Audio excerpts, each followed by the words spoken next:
Hi, my name is Jennifer, and today we're going to be talking about incorporating sources into your paper. This is going to be broken down into three parts, and this first video is going to focus on quotations. So let's keep going. And so the first place we're going to start is when we're thinking of using sources in our papers, we're thinking of this as what the scholars say, entering the conversation. And so one of the most important facets of academic writing is to be able to read and respond to other scholars. You want to state your own ideas as a response to others. They say this, so I say this. Move this down in the corner and we'll keep going. And so how can I incorporate other authors' words and ideas into my own writing? Well, there is a few ways to do so, and they are quotation, paraphrasing, and summarizing. And so we're going to break down quotations. Direct quotations must match the words from the source document word for word. So you're literally copying the words that they had. You use a narrow segment of the source. You want to make sure that you are only taking a few lines, a few sentences, and we'll talk about how to incorporate it if it's more than that in a bit. You are going to use quotation marks, and it must be attributed to the original source or author, and that's to stay away from plagiarism. So how do I use direct quotations? How do I use them? When should you use them? First is when the author said exactly what you want to say. If the quote was rephrased, then it would lose its meaning. You can keep it brief. Try not to let quotations take over your essay. There is something called overquoting, and so you want to make sure that you don't do that. Just use it when necessary. And so how do you quote? Well, there are two different options. First option is to create a clear signal phrase to introduce a quotation. And so you want to make sure that each quote is attached to a speaker in this way. And so the example that we have here is Joan writes, and so you can see that that is the person that stated this quote in their academic journal or wherever you're getting this source information from, and then comma, go into your quotation. And that says from 1990 to 2010, the average level of ethnic diversity across all US cities increased by 40%. Then you end that quotation, right? And before you go ahead and use a period, you incorporate your in-text citation. And as you can tell, the last name, usually for MLA format, and we're going to break that down in the next slide, has the last name and the page number. But because we used a signal phrase with the name of the author, which is Jones, you don't have to use the last name in the in-text citation because it's already in the sentence. Now we're going to look at another example down below, and that's our second option, which is to integrate a short quotation into a sentence, which is another way to do that. Here's the example. In Korea, there is a growing resentment against foreign English teachers since some Korean educators believe financial resources could be more effectively used to develop native Korean teachers' ability to teach English. End quotation. Then you have your in-text citation, Chung 11, period. And because Chung was not mentioned in this sentence and it was integrated into our sentence, we want to make sure that we have the last name and the page number. So let's keep moving. And so far, we're only checking on MLA format, but we're going to break down MLA and APA. So let's start with APA. So you want to make sure when you are doing your in-text citations that you add a comma between the author's last name and the page number. This is very different than MLA. So here's an example, Brown, comma, 2004. Here's another example. And so let's make sure that we notice that in-text citations goes after the quotation marks before the period. We talked a little bit about this previously, but here's another example. True belonging is a spiritual struggle which involves a wide open, hard scrabble effort to stay connected to what binds us as humans. End your quotation, and then your in-text citation, you have your parentheses, Brown, comma, 2004, end your parentheses, period. You want to make sure that you have the period on the outside of the in-text citation because that in-text citation is a part of your sentence. If you use a signal phrase that includes the author's name, year of publication, then it's just the year of publication, excuse me. So in this example, and we talked about this, right? Brown expresses, comma, once we belong to thoroughly to ourselves and believe thoroughly in others, true belonging is ours. End the quote with a quotation. And then you have your in-text citation 2004, period. So it's just the year because you have the last name in the signal phrase. And so let's look at what this looks like in MLA format. So there's no comma between the author's last name and the page number, as shown, Brown 34, no comma, just last name and page number. Here's another example. And also reiterating some information, in-text citation goes after the quotation marks before the period, right? So you're ending that sentence.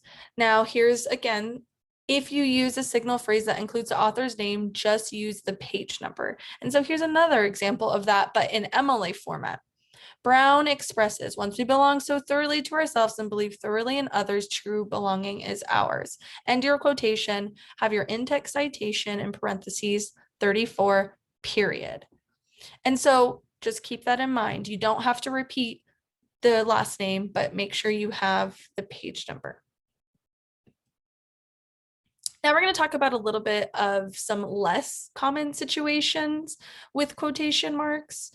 And let's get into the first one. So when a quotation, I want to make sure that you can see this, okay? Oh, let's go down over here. When a quotation is more than 4 lines, and we'll get, it's something called a block quotation, right? And so this is generally going to be for essays that have longer page requirements. If you're just writing a 3 to 5, you don't want to use a bunch of block quotes because it's going to take up a lot of your paper. But if you're writing a large like 6+ page paper, then it might be okay to use a block quotation. And so for block quotations, there are a specific way to format it. You want to omit the quotation marks completely. So we do not use quotation marks in this. You want to start a new line when you have a block quotation and indent a 1/2 inch from the left margin, but all of it is going to be indented, as you can see in the image. You want to maintain double spacing, and this is a key difference. The citation after the closing, the citation is after the closing punctuation mark. And so as you can see, you end it with a period like you would a normal sentence, and then you have your in-text citation after with no punctuation after the in-text citation. So it's very different from the direct quotations in that regard. And so another less common situation is to remove words or words from a quotation. And so if you have a really long quote that you really think is important for the sake of your paper, but some of the middle stuff might not be so important, a sentence or two or some words depending on it, you can remove some of them and use an ellipses, which is the 3 periods ... and followed by a space. Here's an example here that we could see. Thoreau believes that if one advances confidentially in the direction of his dreams, that endeavors to live that life which he has imagined, comma, ... space, he will like with the license of a higher order of beings, period, end quote, right? And so this is incorporating a longer quotation, but removing some of the middle stuff. But you also want to make sure here you would use an in-text citation when you're direct quoting. It's not added here, but it's important to make sure you always have an in-text citation. If you want to add words or words to a quotation, you can use brackets. Example, why can't we do the same thing in brackets, provide government funded grants to independent filmmakers, end your bracket, in this country? And then you have your in-text citation. You want to make sure that if it's information that we might need and we don't quite understand in this quote without providing some more words to a quotation, you use brackets to do so. And then finally, using a quotation within a quotation. This is something that a lot of professors would prefer you to find the original source instead of just quoting within a quote. But if it's something that needs to be done, you would use single quotation marks. And so here's an example of that. As Dr. Murthy reports, then you comma, start your quotation. That phenomenon was first described by researchers as a loneliness threshold.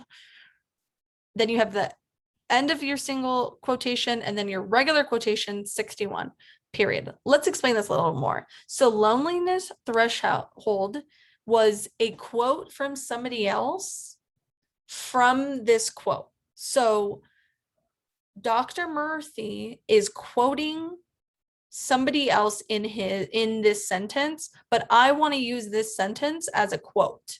And so I have to make sure that I account for part of this is that Dr. Murphy, he or she is quoting somebody else.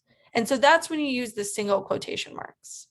Again, usually you want to try to stay away from this. Most English professors would prefer that you just quote one source and not quoting within a quote, if that makes sense. Okay. So when do I use block quotes? Well, we talked a little bit about this, right? There are some rules of thumb. Use it when you have a long paper, 6 to 10 plus pages. When you use a quote that is 4 lines or more, you want to use a block quote, okay? When ellipses just won't cut it. If you can't cut out some of that information, then,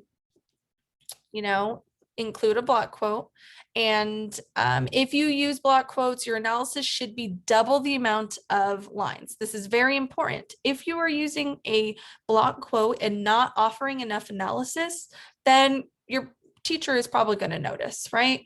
And it might be considered overquoting and not enough of your own words. And so here's another rule of thumb, block quote is 4 lines, your analysis portion should be 8 lines. So just double it. And that is the best way to utilize block quotes.